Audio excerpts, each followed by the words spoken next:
Bismillahirrahmanirrahim.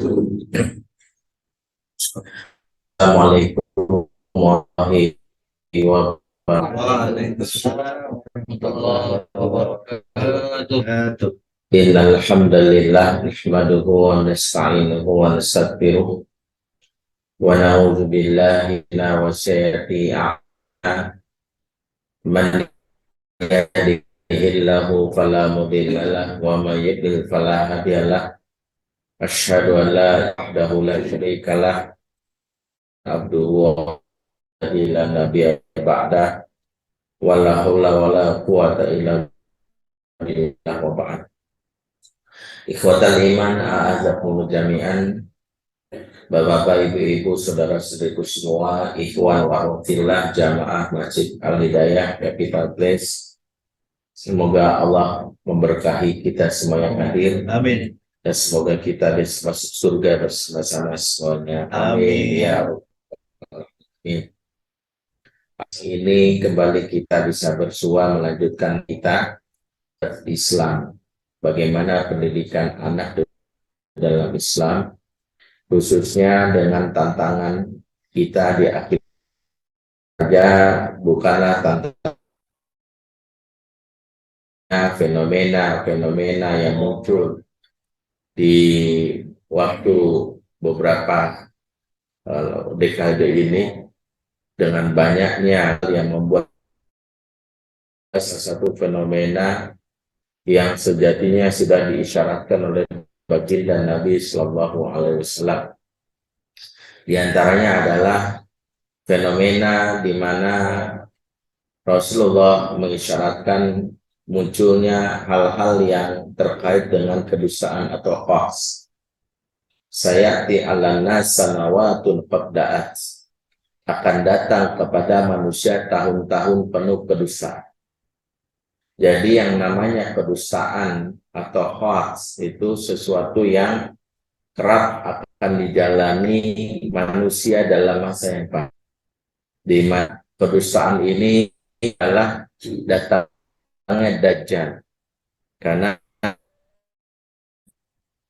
manusia pada Dajjal datang bahkan tidak bisa membedakan ini sebenarnya. Karena memanipulasi. Tadinya baik, buruk, yang buruk bisa dianggap baik. Sampai-sampai dengan berbagai macam polanya bisa membuat orang tertipu. Hanya orang-orang diberikan petunjuklah bisa membedakan. Nah, sebelum kita dalam hal ini, entah kita berada kelak di masa bertemu dengan Dajjal atau tidak sampai ya,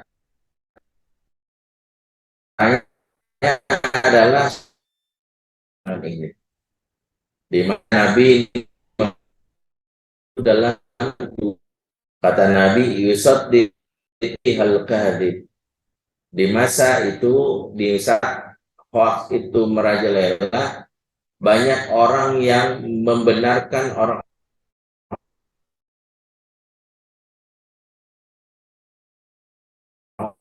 yang justru yang melakukan kemaksiatan terang-terangan justru dibenarkan, diapresiasi. Bahkan muncul terminologi orang ini adalah orang-orang yang jujur. Sehingga kalau ada anak muda yang dia pengen dianggap jujur, selalu pakai terminologi, gua nggak munafik ya, gua udah tidur 100 wanita, gua tidur. Jadi dia menganggap ketika ngomong terminologi munafik, pada munafik itu sejatinya ada dua, ada nifak i'tiqadi. Nifak amali itu adalah orang-orang yang mengaku percaya Tuhan, tapi dia munafik. Yang adalah orang ini dengan PD-nya mengumbar kemaksiatan di wilayah publik, sosmed. Dan ini seburuk-buruknya manusia, sebagaimana Nabi sebutkan, orang ini gelarnya mujahid. Orang-orang yang terang-terangan berbuat maksiat ini beratnya inspirasi darinya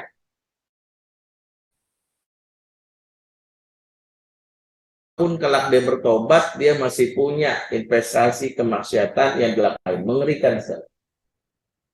Jadi yang justru lucunya orang-orang banyak mengatakan, "Ih, dia mah keren ya." Di hadapan publik itu bukan orang yang keren.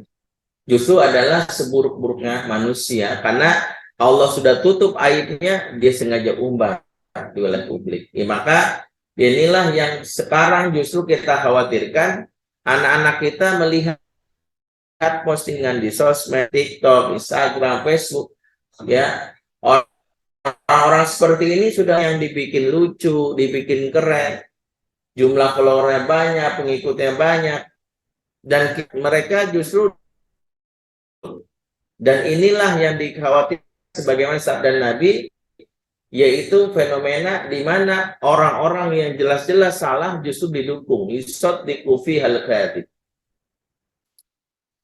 Kemudian yang kedua tadi cirinya wa yukadzibu fiha shadiq. Dan di masa di mana hoax itu sudah mulai bergentayangan, yaitu mereka mendustakan orang-orang yang benar. Mereka mendustakan orang-orang yang jujur. Orang-orang menyampaikan kebaikan dicemooh, dianggap cupu, dianggap jadul, dianggap sok suci, dan segala macam istilah. Maka kita dapati fenomena-fenomena ini adalah salah satu tantangan yang anak-anak kita berada di masa itu. Anak-anak kita saat ini berada di masa ini. Kita pun berada di masa ini. Yang jadi masalah anak kita dengan kepolosannya, mereka memiliki handphone, memiliki internet, wifi, mereka isi kepala mereka, satu hari itu tidak ada yang bisa mensortir. Maka kita nggak tahu kalau akhirnya anak-anak kita bisa saja akhirnya dalam hal ini berubah. Pola pikirnya berubah. Justru sepakat seide sama yang jelas-jelas tidak sesuai dengan agama. Dan ini adalah salah satu yang harus kita pahami sebagai tantangan mendidik anak di akhir zaman. Maka Islam punya rambu-rambu, punya berbagai macam ya kaidah-kaidah untuk bisa mendidik anak agar dia bisa menjadi pribadi yang kokoh. Pribadi yang dia meskipun zaman berubah dia tidak berubah, alias dia komit terhadap apa yang ini. Dan ini adalah anak-anak yang disebut anak-anak yang tangguh, anak-anak yang kuat. Anak-anak yang mereka bisa melewati berbagai macam godaan dan ujian tanpa harus terpengaruh di tengah zaman yang penuh fitnah. Makanya di antara yang sekarang kita persiapkan bagaimana anak-anak kita menjadi pribadi yang dia siap bersaing tanpa harus menyendiri, tanpa harus eksklusif, dan dia siap untuk bisa kokoh dan pendirian. Untuk dibully meskipun orang lain bersepakat maksiat, sementara dia sendiri aja yang untuk orang inilah yang Rasulullah kabarkan sebagai al-ghuraba.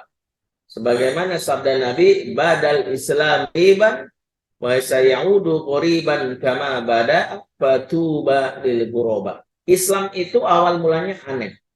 Islam pertama kali datang diajarkan Nabi itu dianggap aneh. Kenapa dianggap aneh? Karena Nabi menawarkan sesuatu yang bertentangan dengan tradisinya masyarakat. Biasanya orang itu setiap rumah sudah punya patung, memberi makan untuk Tuhannya. Patungnya kok Muhammad malah berusaha untuk membuang patung-patung ini. Biasanya di masyarakat sana punya istri lebih dari punya bundik atau wanita simpenan itu bisa sampai 100-an juga. Dan mereka melakukan wanita, mengajarkan memuliakan wanita. Kuat bisa merampas harta milik yang lemah.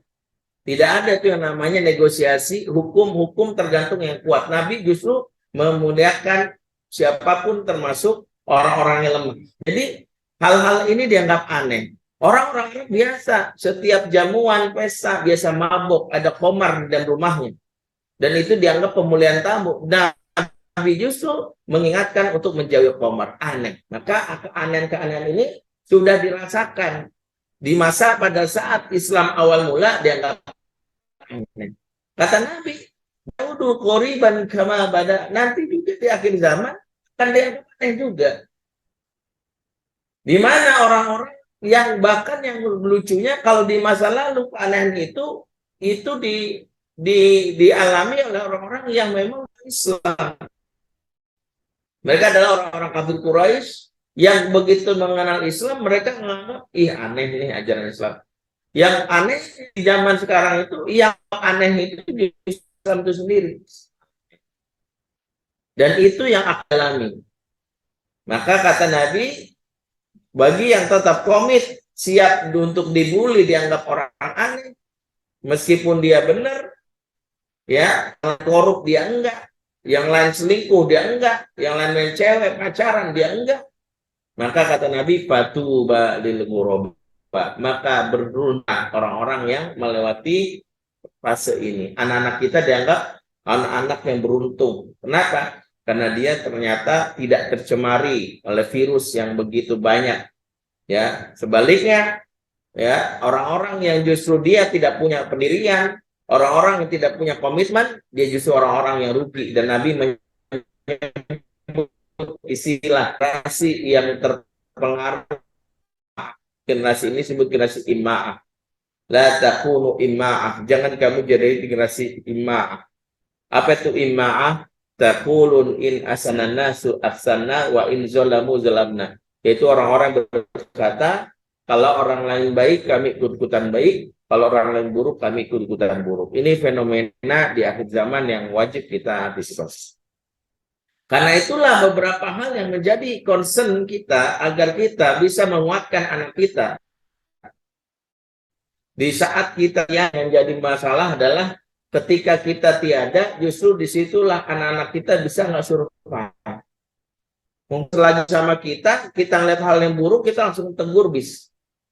Tapi ketika kita tiada, apakah entah di tugas di luar rumah, luar negeri, luar kota, berpendidikan di sana, atau mungkin kita telah dicabutnya lebih dulu dan anak kita sedang hidup, maka orang tua yang menyadari tantangan ini jangan sampai lalai terhadap tanggung jawabnya atas beberapa hal yang harus kita lakukan. Yang pertama, dan ini dasar pendidikan Islam, dan inilah sumber kekuatan atau sumber yang membuat anak kokoh di situasi manapun, yaitu menumbuhkan pohon iman dalam jiwa anak. Kenapa bilang menumbuh bukan menanam? Ini berapa kali terminologi ini saya ingatkan. Yang benar itu menumbuhkan, bukan menanam. Kenapa? Karena jadinya benih iman ditanam oleh Allah di jiwa masing-masing manusia sejak di alam arwah. Semua manusia itu punya benih iman. Dan ini tegaskan oleh Allah di dalam surat Al-A'raf ya, ayat 172. Semua manusia dalam arwah sebelum dilahirkan ke muka bumi dengan takdir masing-masing. Ada yang lahir lebih dulu, misalnya Nabi Adam, ada yang lahir belakangan. Ya entah siapa namanya, manusia paling belakangan diciptakan oleh Allah di akhir zaman. Itu sudah telah ditetapkan. Semuanya sebelum diturunkan ke dunia, mereka dikumpulkan dulu semuanya. Jadi arwah-arwah kita ini dulu pernah berkumpul. Entah dulu mungkin saya pernah sebelahan sama Ustaz. Anda tidak tahu. Semuanya di tempat dalam alam arwah. Tentu jumlahnya adalah miliaran bahkan triliunan karena dari itu sudah triliun. Dan Allah punya tempat yang tentu luas ya, ballroomnya nggak kayak ballroom yang terbatas, luas sekali. Ya. Dan saat itu Allah menginstal, menanam benih iman dan memberikan sebuah penguatan kepada masing-masing makhluk. Alastu birabbikum, apakah aku ini Tuhanmu? Apakah aku ini Tuhanmu? Ya, semua makhluk kita siapapun pernah menjawab. Qalu bala syahidna. Ya. Benar, kami bersaksi, kami menjadi saksi. Jadi semua software iman dalam dirinya. Semua manusia, termasuk Messi, Mbappe itu udah ditanam. Ya, Ronaldo ada.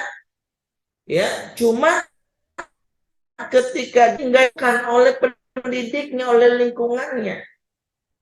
Terutama ketika orang tuanya tidak menjalankan peran dengan benar, maka orang tualah yang membuat benih iman ini mati. Sehingga dia tidak tumbuh menjadi pohon yang diharap. Makanya antara tugas orang tua saat bayi baru lahir, dia harus menyadari setiap bayi itu punya fitrah iman. Ma min mauludin illa yuladu ala fitrah. Ini tegas, hadisnya sering didengarkan.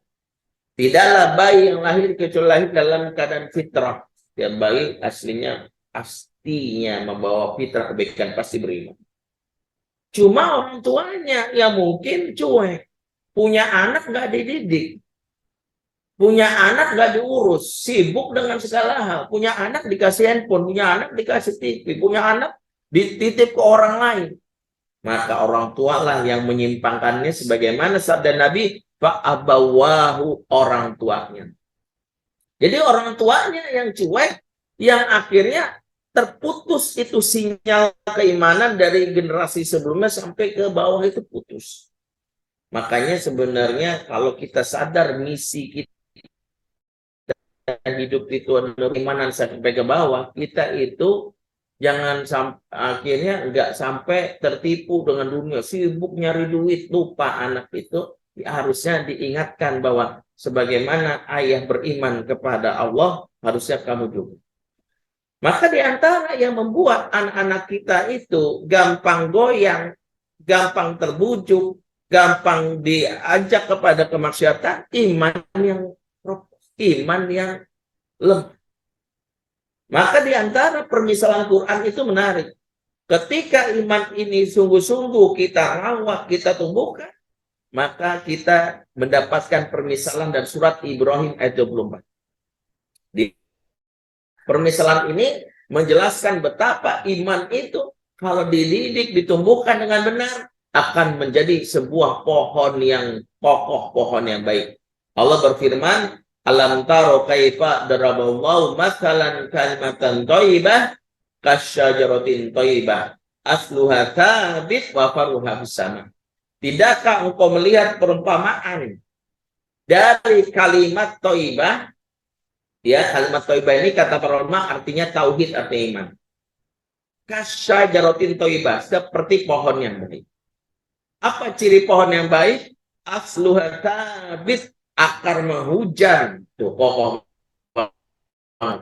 Wa faruha bis-sama, ya, dahannya menjulang. Apa maksudnya? Iman itu seperti pohon yang baik itu cirinya dua. Dia kokoh menghujam, tidak gampang goyang, dan dahan menjulang dalam pengertian produktif. Ya. Punya cita-cita, enggak mager, enggak rebahan. Bukan generasi yang sebut generasi rebahan. Maka efek iman inilah yang menjadikan anak-anak kita bisa menjadi pribadi yang kokoh. Diajak, digoyang, dibujuk, diancam, enggak berubah. Dia tetap sebagaimana para sahabat yang dididik dengan keimanan, sehingga dalam keadaan kesendirian muncullah apa yang disebut akhlak. Ingat, buah dari akhlak harusnya diciptakan sebagai dasar menjaga anak kita di tengah masyarakat yang rusak. Tapi beda akhlak dengan etika. Sebagian kita banyak yang merasa ya mendidik etika pada akhlak. Akhlak itu dia kata khaliq, ada hubungannya dengan Allah al-Khaliq. Apa itu Khaliq? Allah sang pencipta.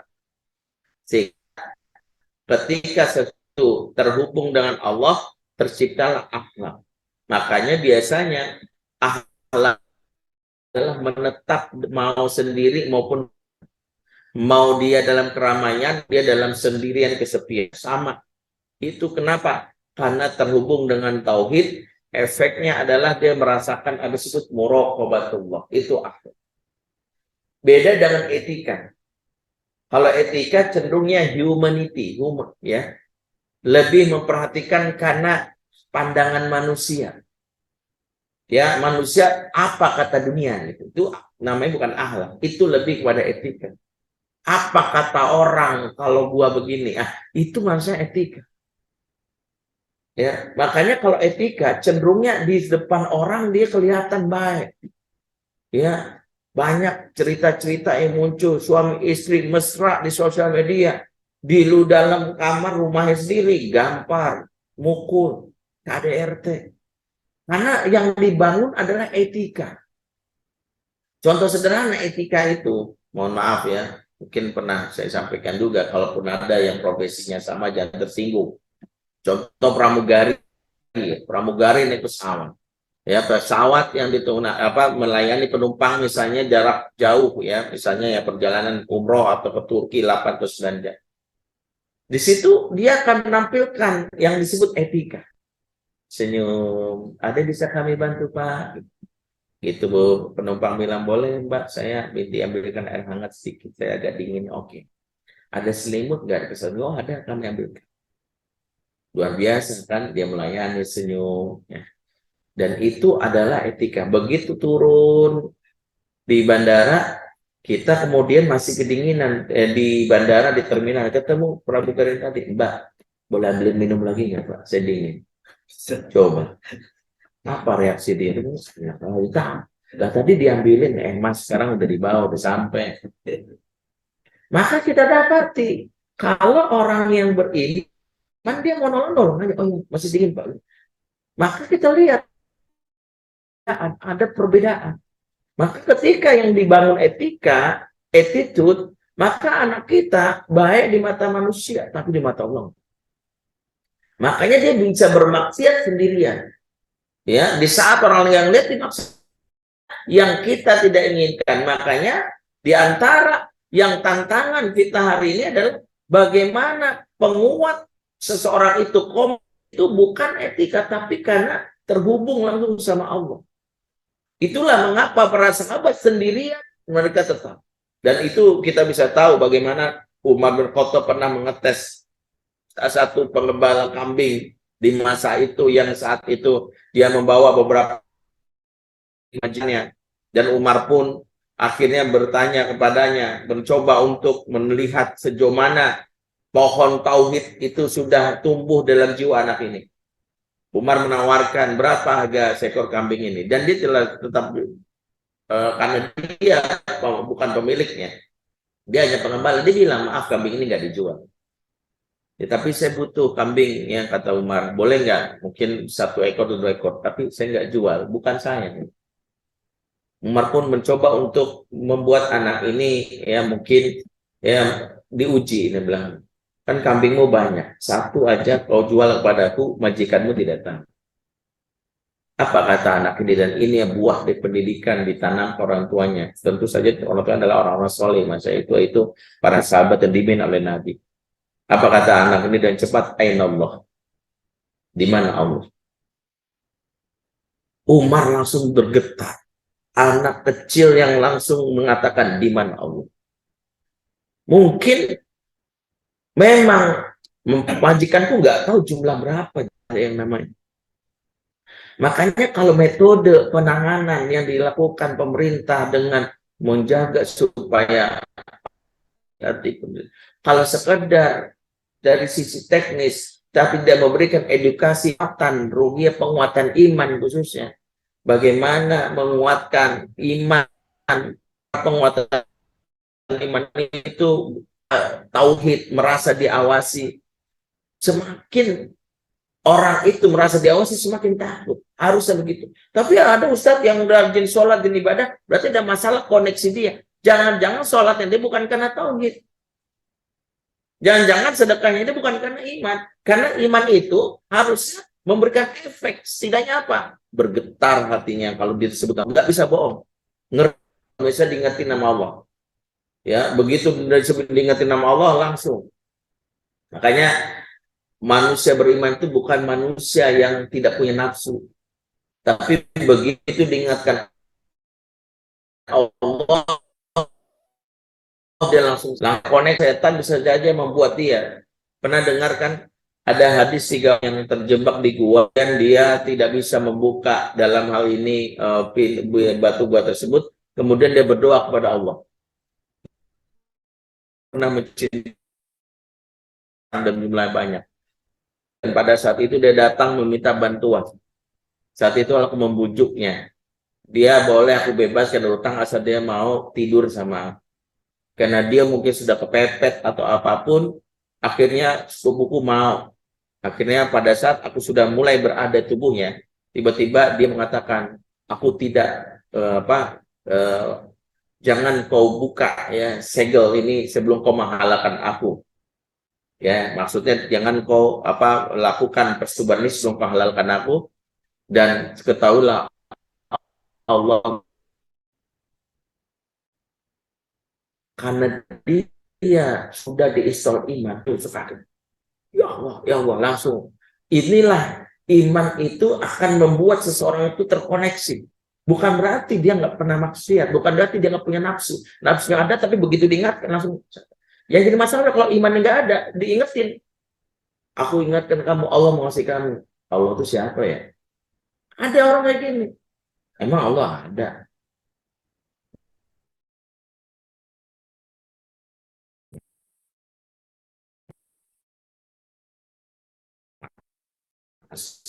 Hari ini nanti.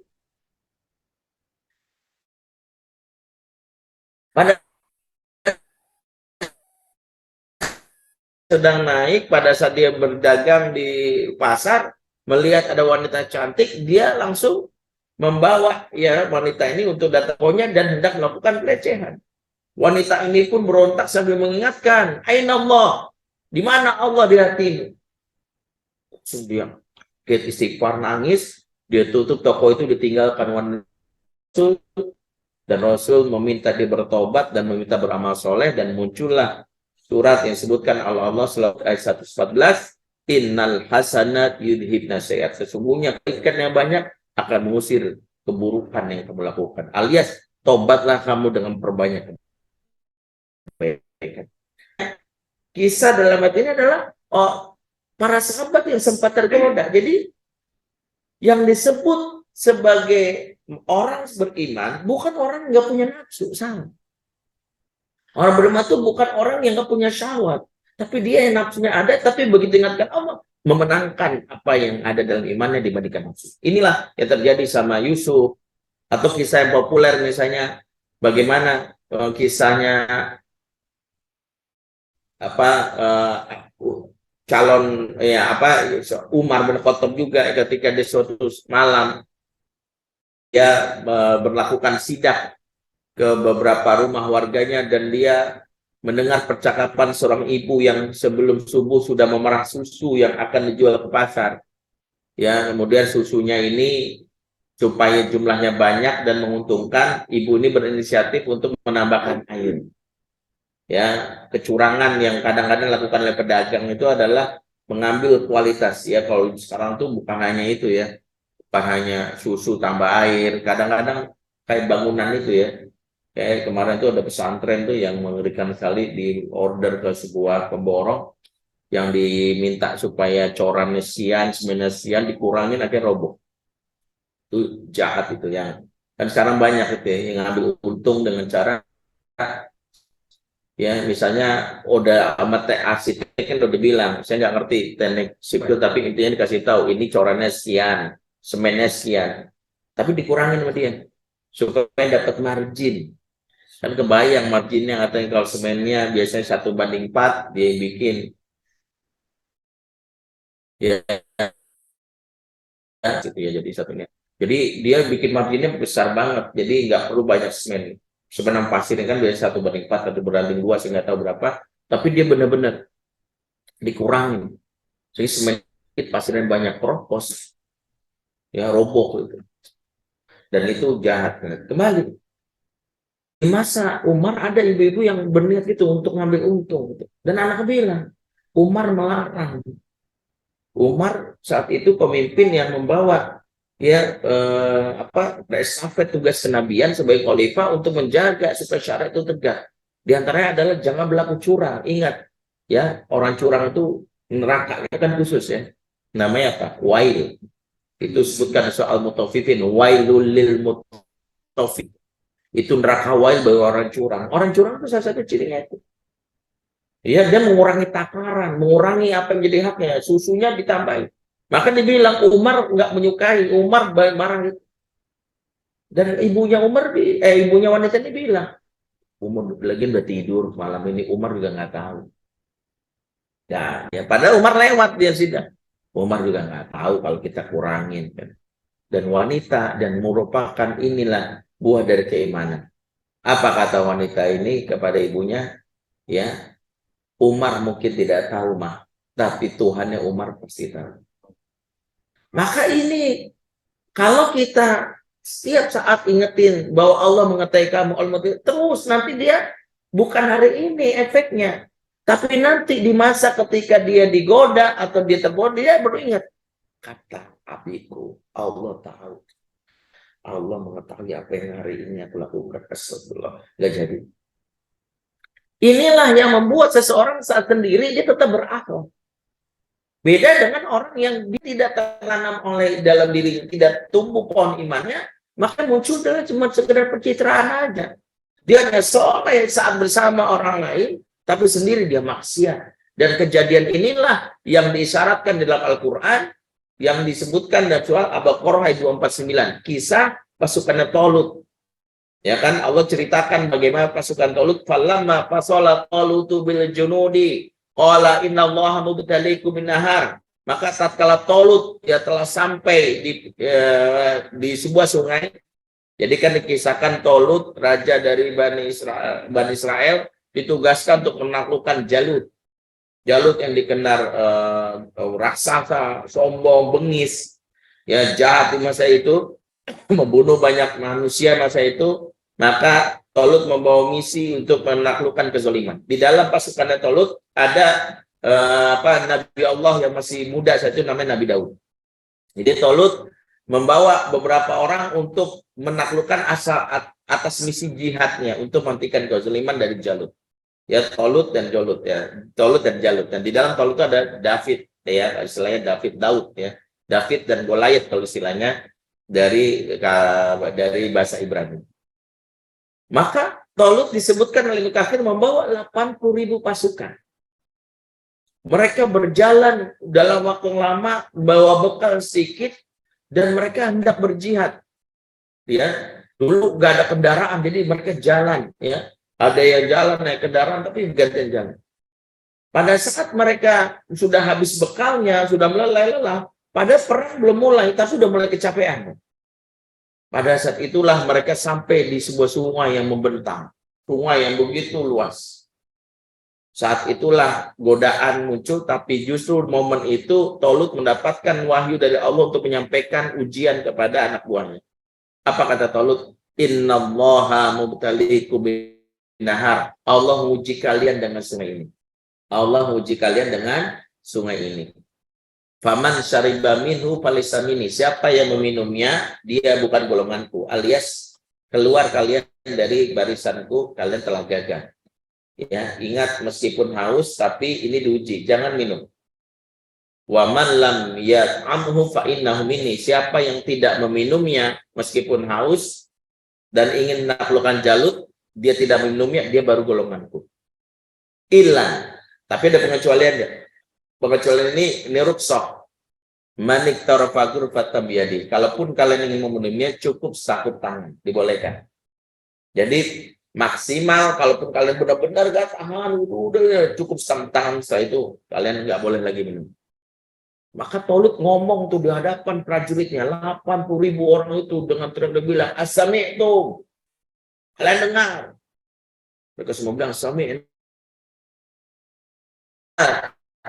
Atau kami tahan, atau menyebarlah pasukan ini.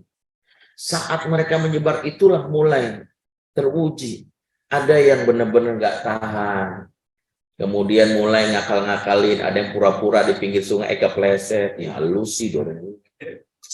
Jadinya gua tuh lebah-lebah gitu. Sambil dia minum. Bukan dia minum, bukan gitu. Tapi memang sengaja. Supaya kedorong gitu minum. Jadi minum deh gitu. Ada yang ngakalin dalil dengan kata si Talut kan boleh sangkut tangan. Akhirnya dia sangkut, tapi kelebihan sangkut gitu rutin. Ya, sama kayak orang ngisi bensin, bang, bensin tetes bayar nggak? Gratis. Ya udah bang, tetesin terus sampai penuh kan, tetes. Ada orang kayak gini, ada. Dari 80.000 itu, ternyata yang benar-benar nggak melewati batasan dari Tolut, dan dia benar-benar pasukan Tolut yang kelak akan melawan Jalut, cuma 313. 79.000 sekian batal. Ternyata Allah untuk menghancurkan kezaliman tidak butuh jumlah yang banyak. Ini juga kalau kita tadaburi, ini menunjukkan bahwa kemenangan datang dari Allah, maka yang membuat menang bukan yang menang, yang banyak, tapi yang berkualitas. Makanya dari 80 seleksi ini nih sampah semua, nggak usah ngikut perang deh, daripada ngerepotin ini. Ternyata cuma 300. Jumlah 313 ini adalah jumlah yang sama dengan pasukan Badar saat melakukan pasukan dari kafir Quraisy. Dan ternyata 313. Sisanya mereka nggak mau berangkat karena udah kalah dan sudah merasa gagal melewati ujian dari Talut. Dan 313 ini tercatat dalam sejarah yang akan menaklukkan. Tapi menarik komentar Syekh Qutb dalam Ijazul Quran. Beliau mengatakan apa? Semangat kolektif seringkali menipu. Maka Allah menguji seseorang dengan ujian personal untuk membuktikan mana imannya shadiq, mana imannya kadzib. Mana yang ori, mana yang KW. Maka kita belajar dari sini. Justru ujiannya kita itu saat sendiri. Dan disitulah teruji iman bagaimana. Anak kita nggak bisa kita kontrol setiap saat. Nggak bisa kita nempel terus setiap erupsinya 24 jam. Sama dia kemana kita tempel, nggak bisa. Tapi yang bisa kita lakukan adalah menumbuhkan pohon iman dalam diri dia. Sehingga saat dia lepas dari kita, dia tetap terjaga. Dia tidak kokoh. Dia menjadi pribadi yang ditawarin temannya, sorry enggak ya. Sama malu gue, malu sama Allah. Gitu. Sebagaimana kekuatan atau perkataan Yusuf tadi goda oleh Zulaikha. Pada saat Zulaikha berlenggak-lenggok, apa kata Yusuf? Ma'adzallah, aku takut sekali. Tidaklah perkataan ini muncul kecuali memang dimiliki oleh anak-anak yang telah tertanam, terinstal, tertumbuhkan pohon tauhid dalam diri dia. Makanya tauhid itu adalah kekuatan yang menjaga, dan ini resep rahasia yang akan menguatkan orang dalam situasi apapun. Saat situasi sulit dia tidak jadi pengkhianat, sebab ada orang situasi sulit jadi pengkhianat, nggak tahan dengan ujian kesulitan, akhirnya apa? Mengkhianati nilai-nilai. Contoh sederhana apa? Istrinya Nabi Lut. Karena kan kita tahu Nabi Lut ini nabi yang dalam tanda kutip miskin, dan dia menghadapi kaum itu kaum yang bebal, yaitu yang mempraktekkan LGBT di zamannya. Dan ternyata istrinya Nabi Lut ini, dia awalnya meyakini suaminya nabi dan tahu, tapi dia nggak tahan ketika beberapa penyihir, satu orang penyihir di masa itu yang membujuk dia nggak harus jadi gay ya, atau LGBT di masa itu, tapi cukup jadi, kan dalam riwayat jelaskan istrinya Nabi Lut ini cuma dibujuk, kamu tetaplah menjadi istrinya Lut, tapi tolong kasih informasi kami. Apa-apa yang terjadi dalam rumahmu, kasih informasi. Setiap informasi kami berikan uang sekian. Makanya istri Nabi Lut ini dia wanita normal, dia bukan wanita yang menyukai sesama jenis, dia tetap normal. Tapi dia termasuk yang di dalam Quran ceritakan dia dihancurkan bersama dengan kaum Nabi Lut.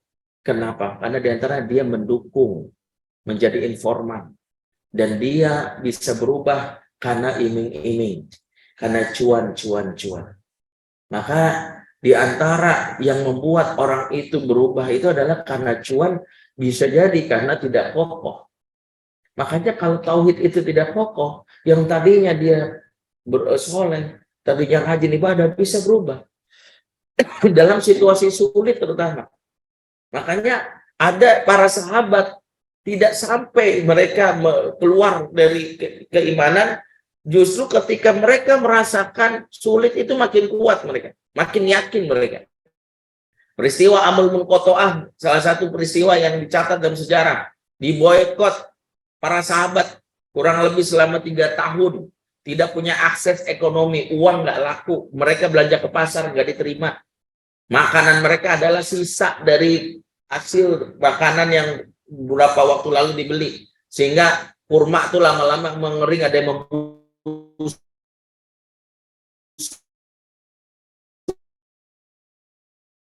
berinteraksi, berdagang sama Muhammad dan kawan-kawannya. Sehingga apa terjadi? Para sahabat pulang, uang nggak berlaku lagi.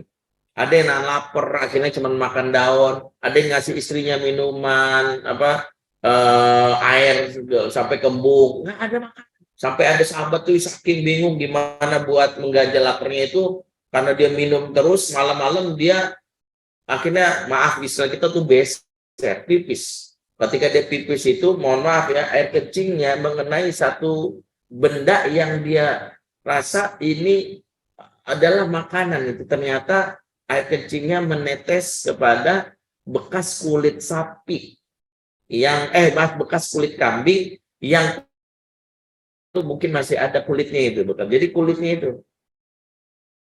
kulit kambingnya itu akhirnya nempel. Ya, ketika akhirnya air kencing itu nempel di kulit kambing, dia tahu nih kulit kambing, maka dia langsung habis pipis, habis beristinja, kulit kambingnya itu langsung dibawa, dibersihkan dari najis, kemudian dibawa pulang. Udah kayak harta karun, kita makan enak hari ini. Untungnya istrinya nggak ceritain ya, ini kulit kambing bekas kena pipis gitu enggak? Ya, kalau nggak mungkin agak jijik. Tapi ini resikonya nggak ada. Tapi sejarah mencatat karena Rasulullah sudah menumbuhkan kekuatan iman, nggak ada satupun berkhianat. Bahkan ada satu sahabat namanya Utsman bin Mas'ud, ditawarin dia privilege oleh Walid bin Mughirah. Jadi Utsman ini kan masih kerabatnya Walid. Kalau yang lain diboikot, nggak boleh dagang, nggak boleh berinteraksi, jual beli di pasar, nggak boleh dapat pasokan makanan apapun ke rumah mereka. Khusus Utsman boleh.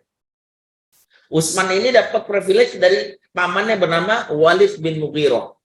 Dan dia merasa awal mula merasa senang ketika pamannya memberikan sebuah ultimatum di hadapan masyarakat, wahai saudara-saudaraku yang berkawan dengan Muhammad sudah kita sepati boikot, tapi khusus Utsman jangan.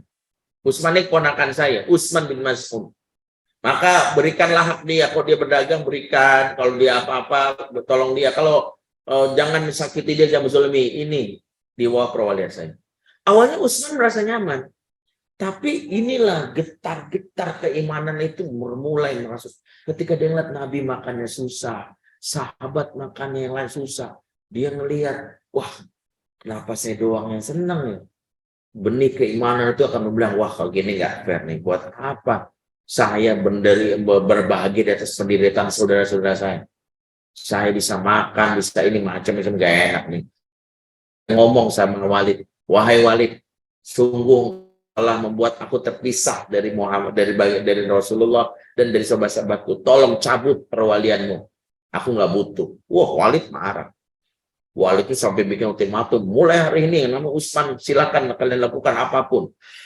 Dia ternyata tidak menghargai saya sebagai pamannya, dia malah ingin membeli sama Muhammad. Lakukanlah apapun.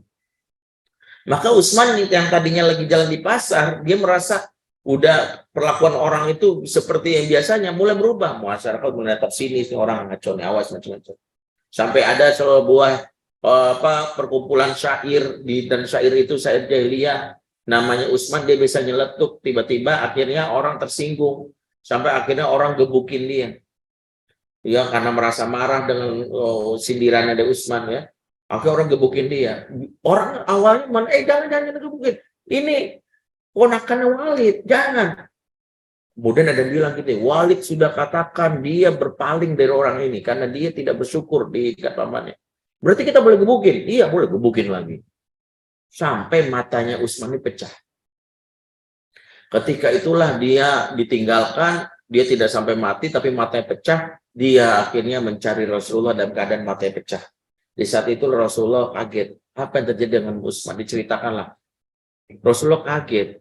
Engkau bukannya sudah mendapatkan perlindungan dari pamanmu yang bernama Walid. Mengapa engkau justru bela-belain untuk bersama kami? Disitulah benih mengatakan, ya, aku mendapatkan kenikmatan tapi menjauh darimu dan sahabat-sahabatku. Justru itu adalah siksaan batin. Itulah buah dari iman. Lebih baik aku bersamamu, wahai Rasul, meskipun harus kelaparan. Itulah buahnya iman. Tidak goyang hanya karena iming-iming jabatan atau rasa sakit. Maka Rasulullah itu begitu terharu, mata yang tadinya pecah tadi ditutup oleh Rasulullah, dan ini mukjizat Nabi di antara mukjizat yang lainnya. mata yang tadi pecah kembali pulih dan sehat kembali. Sampai Utsman dalam hadis ini menyebutkan, sungguh saat aku menceritakan kabar ini kepada kalian, aku tidak tahu mata yang pecah tadi kanan atau kiri. Nah, makanya hadis ini tidak memberitahu di mana mata yang pecah, kanan atau kiri. Saking dia setelah itu bilang, saking bahagianya, sampai dia lupa yang pecah itu yang mana. Saking dia merasa sudah berkembali bersama Rasulullah. Ini adalah salah satu bagian dari betapa para sahabat yang ditumbuhkan keimanannya, dia menjadi pribadi yang kokoh dalam keadaan sulit. Maka kita tahu anak-anak kita tidak akan pernah menggadaikan imannya ketika dia tidak lagi dapat pekerjaan. Hanya kadang dapat pekerjaan, tiba-tiba masuk sebuah perusahaan yang meminta seorang muslimah copot jilbabnya ya. Kalau enggak kamu nggak digaji sini. Dia akan memilih untuk tidak menggadaikan imannya. Dia tetap komit. Ya, jangan karena hanya masalah itu dia akhirnya menggadaikan prinsip-prinsip diajarkan oleh Allah, prinsip-prinsip yang telah tegas oleh Rasulullah SAW. Semoga ini bermanfaat karena waktunya. Poin ini akan kita lanjutkan lagi. Insya Allah pembahasan tentang iman ini sebagai bekal pendidikan anak di akhir zaman akan kita bahas di pertemuan berikutnya. Amin. Aku lupa belajar praktek-lakum. Subhanallah wa bihamdik. Asyhadu an la ilaha illa anta astaghfiruka wa atubu ilaik. Assalamualaikum warahmatullahi wabarakatuh.